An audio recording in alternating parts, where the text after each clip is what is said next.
Hello, everybody. As you already know, if you've read what you clicked, which I'm assuming you did, you may not have, which is perfectly okay. I'm not judging you, but that's kind of weird that you clicked some. Anyway, today we're going to read from the Grimm's Complete Fairy Tales. Woo. Little Red Robin, Riding Hood. There was once a sweet little maid, much beloved by everyone, but most of all by her grandmother, who never knew how to make enough of her. Once she sent her a little red riding hood, a red velvet, and as it was very becoming to her, she never wore anything else. People called her Little Red Riding Hood, probably because of that. One day, her mother said to her, "Come, Little Red Riding Hood, here are some cakes and flasks of wine." Ooh, I didn't know that was alcohol.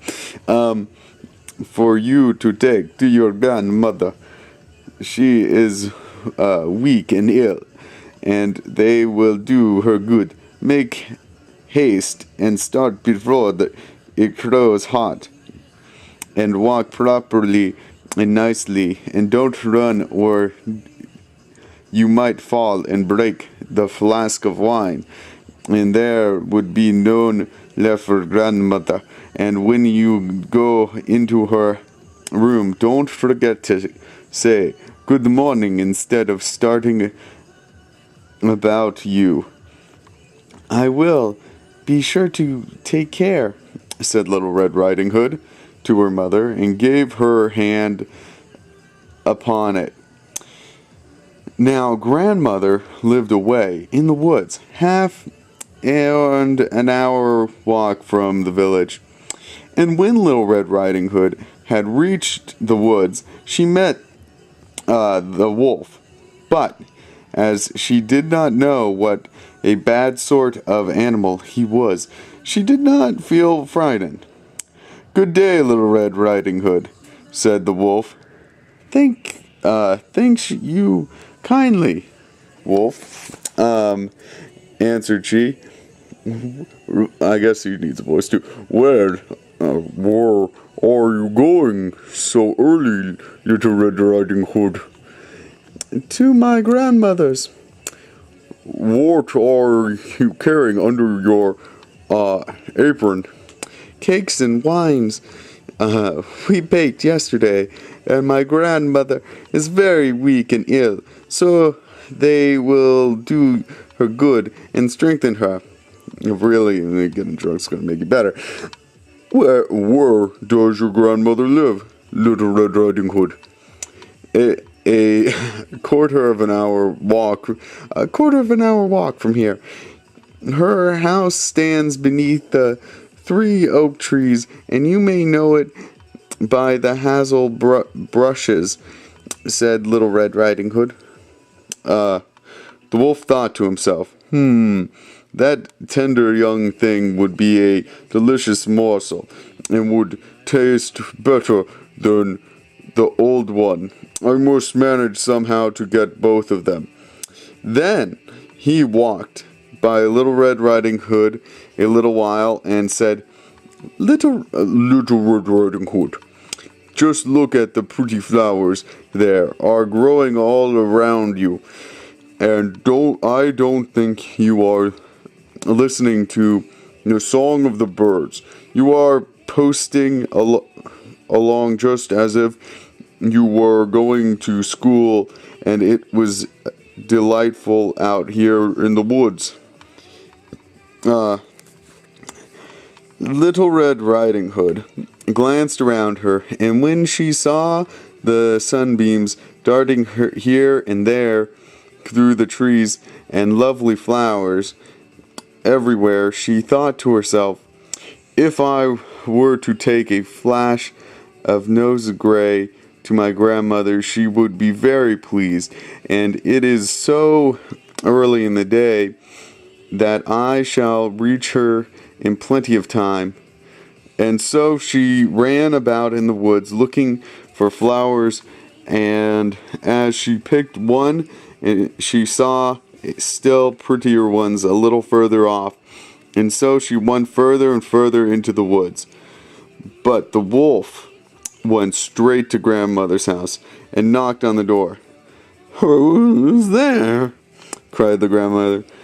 Little Red Riding Hood," he answered, "and I have brought you some cakes and wine. Please open the door." "Lift the latch," cried the grandmother. "I am too feeble to get up." So the wolf lifted the latch, and the door flew open, and he fell on the grandmother and ate her up, yum yum yum yum, without saying one word. Then he drew on her clothes, put on her cap, lay down in her bed, and drew the curtains.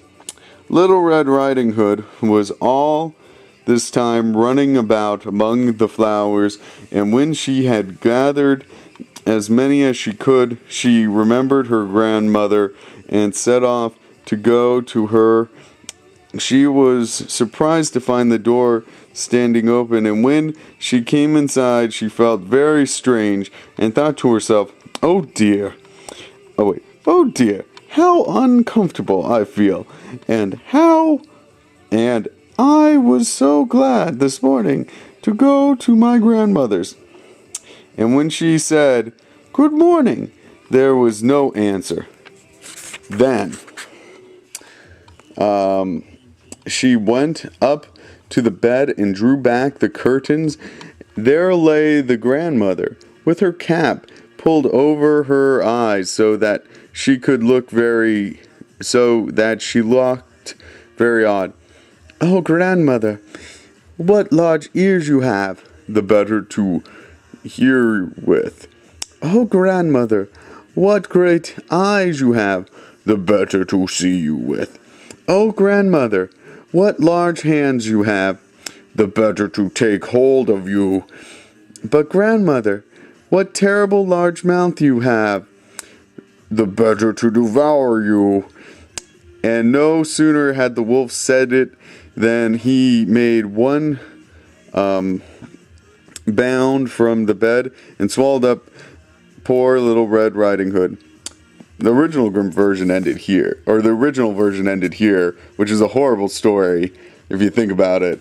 But in this version, it continues, so it might have a happy ending. We'll find out. Then the wolf, having satisfied his hunger, lay down against the bed, went to sleep, and began to snore loudly.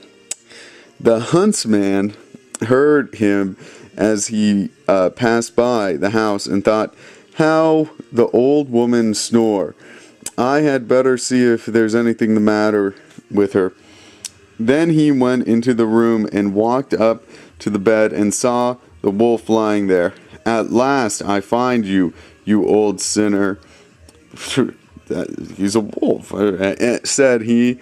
"I have been looking for you a long time." And he made up his mind that the wolf had swallowed the grandmother whole, and that she might yet be saved. So he did not fire, but took a pair of sneers and began to split the wolf's body. Still a horrible story. At least for the wolf.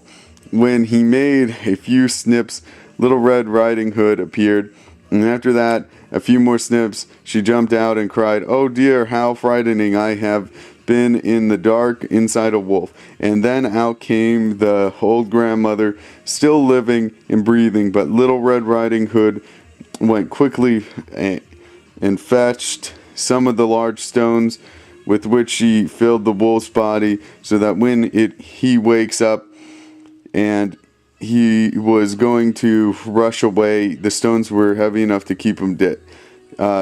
He sank down and fell dead.